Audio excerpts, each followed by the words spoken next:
आज के किस स्टडीज के इस लेक्चर में बात करेंगे पत्नी पति के ऊपर एक साथ एक नहीं, दो नहीं, तीन या चार से अधिक केस कर देती है। तो ऐसी परिस्थिति में पति की रणनीति क्या होना चाहिए, पति की रेमेडी क्या होना चाहिए, पति को क्या सोच के आगे बढ़ना चाहिए और पति को किस आधार पर आगे बढ़ना चाहिए और पति को किस कानून का प्रयोग करके किस तरह से आगे बढ़कर अपना बचाव करना चाहिए। अगर पत्नी के द्वारा लगाए गए ये सभी के सभी केसेस झूठे हैं तो ऐसे केसेस से उसे कैसे निपटना चाहिए। चलिए आज के इस स्टडीज के इस लेक्चर में डिटेल में बात करने का प्रयास करेंगे। आमतौर पर पत्नी एक केस, दो केस, तीन केस इतने तो करती है और पति भी अपनी तरफ से एक या दो केस करता है। तो पति के ऊपर टोटल केस लड़ने का बर्डन 4, 5, 6, 7, 8 केस तक आ जाता है। ऐसी परिस्थिति में पति को किन किन बातों का ध्यान रखना है और इन केसेस से कैसे निकलना है, क्योंकि इन केसेस में पति के ऊपर दोहरी मार पड़ती है। दोहरी मार से मतलब यह है, एक तो पति को और अपने परिवार का बचाव करना है, पति को खुद का बचाव भी करना है, परिवार का बचाव भी करना है और अगर कोई रिश्तेदार है इस केस में तो उसका बचाव भी करना है। दूसरी तरफ पति को अपना घर भी मेंटेन करना है और अब वकील साहब को भी पैसा देना पड़ेगा, केस लड़वा रहे हैं तो उन वकील साहब को फीस देना पड़ेगी, तो वकील साहब को पैसा देना पड़ेगा। इसके अलावा आने में और जाने में इसमें भी पैसा लगेगा और इसके अलावा पत्नी को भी मेंटेनेंस देना पड़ेगा, क्योंकि पत्नी भी आपके ऊपर मेंटेनेंस का केस की है तो उसे भी मेंटेनेंस देना पड़ सकता है। तीसरा कारण सबसे बड़ा ये होता है इन केसेस में कि पति मानसिक तनाव से गुजरने लगता है।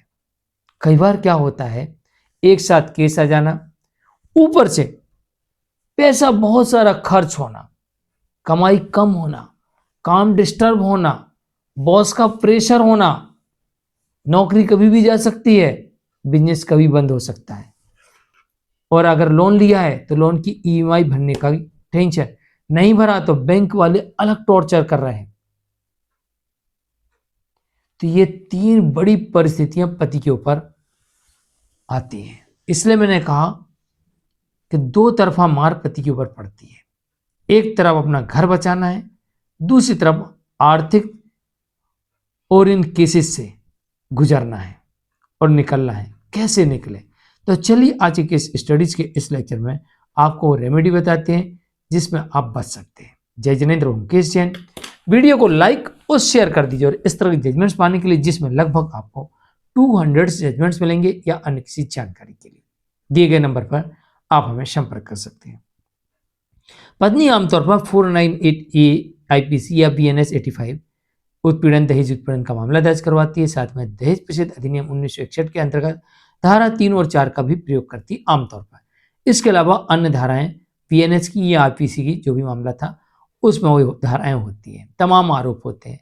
साथ में घरेलू हिंसा अधिनियम 2005 के अंतर्गत मामला दर्ज करा दिया जाता है और इसमें तमाम सेक्शन होते हैं, 18, 19, 20, 21, 22, 23 इस तरीके सेक्शन इनमें भी देखने को मिलते हैं।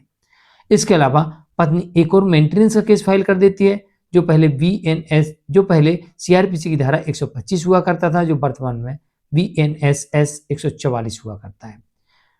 इसके अलावा कई बार पत्नी और एक स्त्रीधन का अलग से मामला दर्ज करवा देती है या मारपीट का या डराने धमकाने का एक और अलग मामला दर्ज करवा देती है। कभी कभी आईटी एक्ट में भी मामला दर्ज करवा देती है और कभी कभी डिवोर्स का मामला भी दर्ज कर देती है और कभी कभी दाम्पत्य पुनर्स्थापन का, कभी सेपरेशन का।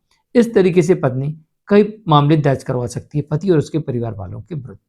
पति की तरफ से भी कुछ इसी प्रकार से मामले होते हैं। पति अपनी तरफ से दाम्पत्य पुनर्स्थापन का कई मामला दर्ज करवाता है, कभी डिवोर्स का मामला दर्ज करवाता है, कभी सेपरेशन का। इसके अलावा पति भी अपने परिवार की महिलाओं से डोमेस्टिक वायलेंस का केस फाइल करवा देता है और कभी कभी पति के परिवार के जो बुजुर्ग होते हैं वो सीनियर सिटीजन एक्ट में चले जाते हैं, वो भी केस फाइल कर देते हैं जिसमें पत्नी सहित उसके पूरे परिवार को पार्टी बना दिया जाता है। इसके अलावा पति धोखाधड़ी का केस फाइल कर देता है, कभी दहेज देने के आरोप में डाउरी प्रोविजन एक्ट के सेक्शन 3 के अंतर्गत भी पत्नी उसके परिवार पर केस कर देता है। पत्नी और डाउरी प्रोविजन एक्ट वाले में सिर्फ पत्नी के ऊपर केस होता है क्योंकि पत्नी के परिवार के लोग देते हैं, लेकिन जब इसके साथ धोखाधड़ी जोड़ दी जाती है या डराना धमकाना जोड़ दिया जाता है तो इसमें पत्नी सहित उसके परिवार के लोगों पर केस फाइल हो जाता है। कई बार पति कई अन्य धाराओं में जैसे मेरा जेवर ले जाना, चोरी करना, डराना धमकाना, घर के काम नहीं करना, ब्लैकमेल करना, उत्पीड़न करना, धोखा देना, ये भी तमाम सेक्शंस होते हैं और इन सेक्शन के अंतर्गत भी पत्नी सहित उसके पूरे परिवार पे केस फाइल कर देता है। और कभी कभी पत्नी के साथ साथ उसके बॉयफ्रेंड के ऊपर भी मानहानि का केस और साथ में डिवोर्स के केस में उसको बॉयफ्रेंड को पार्टी बना देता है। तो इतने सारे केसेस पति अपनी तरफ से करता है। अब पति बचाव कैसे करे? सबसे पहले पति क्रिमिनल केसेस में डिस्चार्ज पिटीशन का प्रयोग करे। अगर उसे लगता है कि मामला झूठा है या उसके पास सबूत है तो ऐसी दोनों ही परिस्थिति में डिस्चार्ज लगाए। कहां पर लगाएगा? ट्रायल कोर्ट में। अगर वो नहीं कर पाया है तो चार्ज अगेंस्ट सेशन में जाए या फिर हाई कोर्ट एफआईआर अगेंस्ट या क्वेश्चन में जाए और ऐसे मामले में डिस्चार्ज या क्वेश्चन में जाके डिसमिस कराने का प्रयास करें। इसके अलावा जो घरेलू हिंसा का केस है, घरेलू हिंसा के केस में भी डोमेस्टिक वायलेंस एक्ट के सेक्शन 25 क्लॉज 2 का प्रयोग करके जिस कोर्ट में केस चल रहा है वहां पर आवेदन प्रस्तुत करके इस मामले को डिसमिस करवा सकता है, नाम हटवा सकता है। इसी प्रकार से समन जब मिलता है तो समन मिलने के 30 दिन के भीतर सेशन न्यायालय में जाके सेक्शन 29 के अंतर्गत रिवीजन पेश कर सकता है कि साहब ये आदेश गलत हुआ है, ये समन नहीं आना चाहिए था, हमारे इसके से कोई लेना देना नहीं है, ये मामला बनता ही नहीं है। इसके अलावा आप हाई कोर्ट भी जा सकते हैं। हाई कोर्ट में बीएनएसएस की धारा 528 का प्रयोग कर सकते हैं और इसके साथ इससे इस केस को डिसमिस करवा सकते हैं। इसके अलावा जब मेंटेनेंस का केस आता है तो उसमें भी आप आपत्ति लगा सकते हैं। उसमें भी आप जैसे कि सीआरपीसी 125 है तो उसमें आप 125(4) लगा सकते हैं और अगर बीएनएसएस का है तो उसमें 144 का 4 लगा सकते हैं और अपनी आपत्ति दर्ज करवा सकते हैं कि मामला बनता ही नहीं है, ऐसे मामले को यहीं पर रद्द कर दिया जाए। अब क्यों नहीं बनता है? इसके अलग अलग कारण होते हैं, जैसे अडल्ट्री में होना, पर्याप्त इनकम होना और गलत तरीके से झूठे आरोप लगाकर लोगों को फंसाना, ये सारे कारण हो सकते हैं।